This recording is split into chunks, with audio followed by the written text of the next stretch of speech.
TET യോഗ്യത നേടാത്തവർക്ക് അധ്യാപക ജോലി അവസാനിപ്പിക്കണമെന്ന വിധിക്കെതിരെ വീണ്ടും സുപ്രീം കോടതിയെ സമീപിക്കാൻ സർക്കാർ. പുനഃപരിശോധനാ ഹർജി അല്ലെങ്കിൽ വ്യക്തത തേടി ഹർജി നൽകും. വിഷയത്തിൽ കേന്ദ്ര സർക്കാർ നിയമനിർമ്മാണം നടത്തണമെന്നും മന്ത്രി വി ശിവൻകുട്ടി പറഞ്ഞു.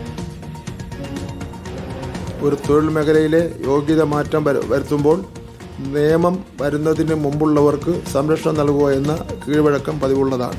കേരളത്തിലെ ഭൂരിഭാഗം അധ്യാപകരെയും ഇത് ദോഷകരമായി ബാധിക്കും. പ്രമോഷനുകൾ, നിയമനങ്ങൾ തുടങ്ങിയ എല്ലാ കാര്യങ്ങളിലും സങ്കീർണമാകും. ഈ സങ്കീർണമായ സാഹചര്യം മറികടക്കുവാൻ കേന്ദ്ര സർക്കാർ നിയമനിർമ്മാണം നടത്തണം. എന്തായാലും നിലവിലെ ബഹുമാനപ്പെട്ട സുപ്രീം കോടതി വിധിക്കെതിരെ പുനഃപരിശോധനാ ഹർജിയോ വ്യക്തത തേടിക്കൊണ്ട് ബഹുമാനപ്പെട്ട സുപ്രീം കോടതിയെ വീണ്ടും സമീപിക്കുകയോ ചെയ്യാനാണ് ഗവൺമെന്റ് തീരുമാനിച്ചിട്ടുള്ളത്. സുനിഷ അയ്യലൂർ നൽകും വിശദാംശങ്ങൾ. സുനിഷ അയ്യലൂർ, പൊതുവിദ്യാഭ്യാസ വകുപ്പ് ഇക്കാര്യത്തിൽ സുപ്രീം കോടതിയെ സമീപിക്കുന്നതുമായി ബന്ധപ്പെട്ട് നിയമോപദേശം തേടുമെന്ന് വ്യക്തമാക്കിയതാണ്. ഇക്കാര്യത്തിൽ സുപ്രീം കോടതിയെ സമീപിക്കാൻ തന്നെയാണ് തീരുമാനമല്ലേ?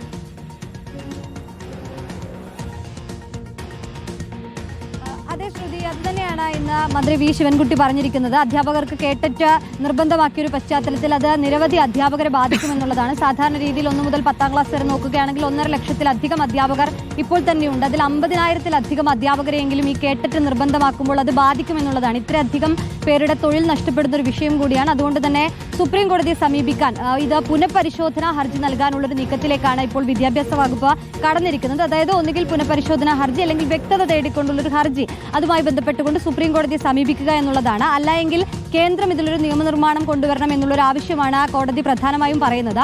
ക്ഷമിക്കണം, മന്ത്രി വി ശിവൻകുട്ടി ഇത് പറയുകയും ചെയ്തു. അത് തമിഴ്നാട്, ഒഡീഷ പോലുള്ള സംസ്ഥാനങ്ങൾ ഇതേ രീതിയിൽ നിയമപരമായി മുന്നോട്ട് പോവുകയും ചെയ്തിട്ടുണ്ട്. ഈ സാഹചര്യത്തിൽ സംസ്ഥാനം കേരളവും ഇതേ രീതിയിൽ തന്നെ മുന്നോട്ട് പോകാനുള്ളൊരു നീക്കത്തിലേക്കാണ് നിലവിൽ കടന്നിരിക്കുന്നത്. അതായത് സാധാരണ രീതിയിൽ ഒരു നിയമം കൊണ്ടുവരുമ്പോൾ അതിന് മുൻപുള്ള ആളുകളെ പരിഗണിക്കാറുണ്ട്. അവരെ ഈ നിയമത്തിന്റെ വഴിയിൽ കൊണ്ടുവരാറില്ല, അല്ലെങ്കിൽ ഈ നിയമം അവർക്ക് ബാധകമാകാറില്ല. പക്ഷേ ഇത് മുൻകാല പ്രാബല്യത്തോടു കൂടി നടപ്പാക്കുമ്പോൾ സാധാരണ നിരവധി അധ്യാപകരെ ബാധിക്കുന്ന ഒരു വിഷയം കൂടിയായി മാറുന്നു എന്നുള്ളതാണ്. അതുകൊണ്ട് തന്നെയാണ് നിലവിലേതായാലും സുപ്രീം കോടതിയെ സമീപിക്കാനുള്ള ഒരു നീക്കം. ഇനിയിപ്പോൾ നിയമോപദേശം തേടുന്നത് ഈ പുനഃപരിശോധനാ ഹർജി നൽകേണ്ടതുണ്ടോ അല്ലെങ്കിൽ വ്യക്തത തേടിക്കൊണ്ടുള്ള ഹർജിയാണോ നൽകേണ്ടത്? ഈ 2 വിഷയത്തിലായിരിക്കും വിദ്യാഭ്യാസ വകുപ്പ് ഏതായാലും നിയമോപദേശം തേടുക. അതിൽ പുനഃപരിശോധനാ ഹർജിയാണെങ്കിൽ അടുത്ത ദിവസങ്ങളിൽ തന്നെ സുപ്രീം കോടതിയെ സമീപിക്കുമെന്നുള്ളതാണ് അറിയുന്നത്. ഒപ്പം തന്നെ കേന്ദ്രം നിയമനിർമ്മാണം നടത്തുമ്പോൾ ഇത് ആർക്കൊക്കെ ബാധകമാക്കണം എന്നുള്ള തരത്തിൽ അതിൽ മാറ്റം വരുത്തേണ്ടതുണ്ട്. അത്തരമൊരു നിയമനിർമ്മാണം നടത്തണം എന്നുള്ളൊരു ആവശ്യം തന്നെയാണ് വിദ്യാഭ്യാസ വകുപ്പ് മുന്നോട്ടേക്ക് കേന്ദ്രത്തെ അറിയിക്കാനും പോകുന്നത് എന്നുള്ളതാണ്. നേരത്തെ തന്നെ പ്രതിപക്ഷ അധ്യാപക സംഘടന അടക്കം ഈ വിഷയത്തിൽ പ്രതിഷേധവുമായി രംഗത്തെത്തിയിരുന്നു. ഏതായാലും ഇപ്പോൾ സർക്കാർ തന്നെ ഇടപെട്ടിരിക്കുന്നു, സുപ്രീം കോടതിയെ സമീപിക്കാനുള്ള നീക്കത്തിലേക്ക് കടന്നിരിക്കുന്നു എന്നുള്ളതാണ് വ്യക്തമാണ്. സുനിഷ അയ്യലൂരാണ് വിശദാംശങ്ങൾ നൽകിയത്.